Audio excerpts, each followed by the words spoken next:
राधे राधे दोस्तों। इस बार हरियाली अमावस्या 24 जुलाई दिन गुरुवार को पड़ रहा है। दोस्तों, हम लोग अमावस्या के दिन अपने पितरों का तर्पण करते हैं।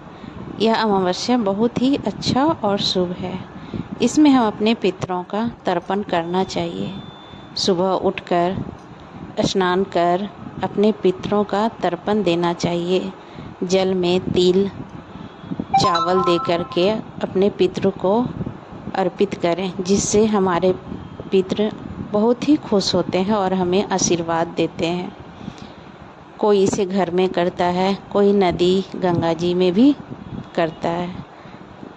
इसे तर्पण करने के बाद हमें किसी असहाय को भोजन, अन्न, पैसा, खाना, फल का दान जरूर उस दिन करना चाहिए, जिससे हमारे पितृ खुश होकर के हमें आशीर्वाद दें।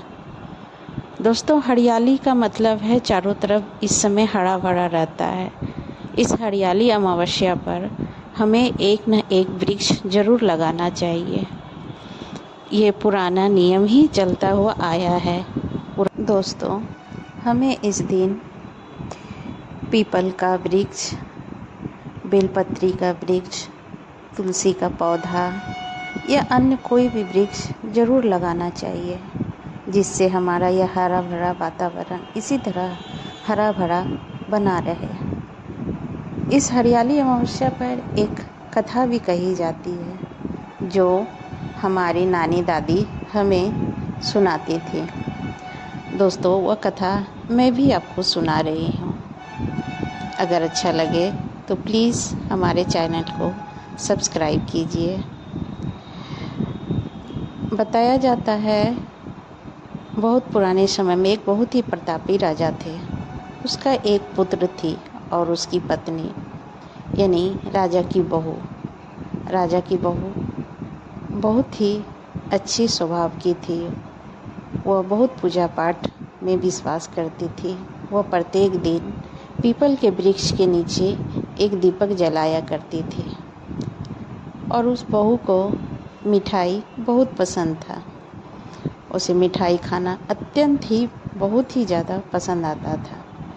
एक दिन राजा के कक्ष में मिठाई रखा हुआ था, जिसे देख करके उसकी बहू को बहुत ज़्यादा मन प्रसन्न हुआ और वो मिठाई को खा ली। जब राजा ने कक्ष में गया तो पूछा, बहू को बुला करके पूछा कि यहाँ पे मिठाई रखी हुई थी, सो क्या हुआ।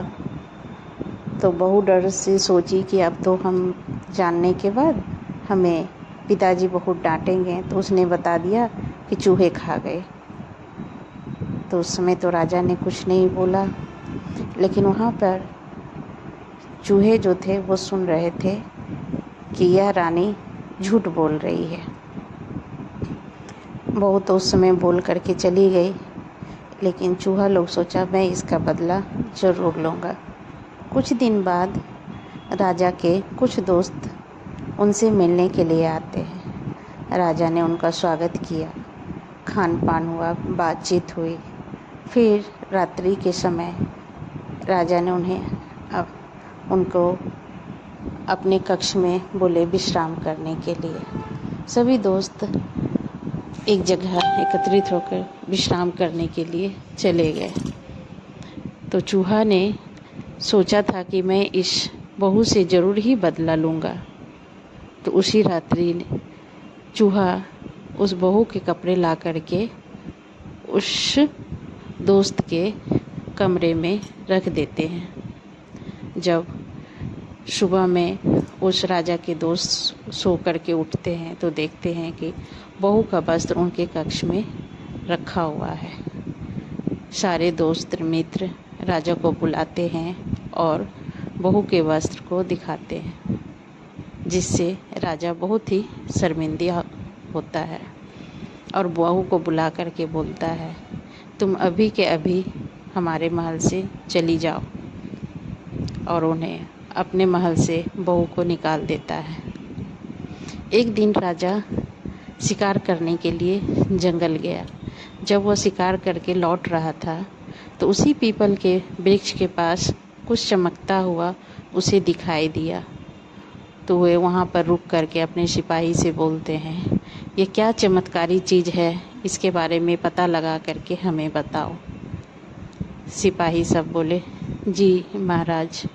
और उस रात्रि को सारे सिपाही पेड़ पर चढ़कर इंतज़ार करने लगे कि आखिर यहाँ क्या चमकता हुआ चमत्कारी चीज़ दिखाई दे रहा। कुछ देर बाद देखता है कि कुछ दीपक आपस में बात कर रहे हैं। एक दीपक पूछता है कि तुम कहाँ से आए हो? तो एक दूसरा दीपक बताता है कि मैं इसी महल से हूँ। यहाँ की जो बहू है वो प्रतिदिन आकर के यहाँ एक दीपक जलाती है, आज मुझे कोई नहीं जलाएगा। तो दूसरा दीपक पूछने लगा, क्यों, तुम्हें कोई नहीं जलाएगा? तो वह बताता है, सारी बात बताने लगता है कि चूहा अपना बदला लेने के लिए उस बहू के कपड़े अपने मित्र के कक्ष में रख देता है, जिससे उसकी बहुत बदनामी होती है और राजा अपनी बहू को महल से निकाल देता है। यह सारी बातें सिपाही सुन करके राजा के पास जा कर के सारी बातें बताता है कि इस तरह से हुआ है।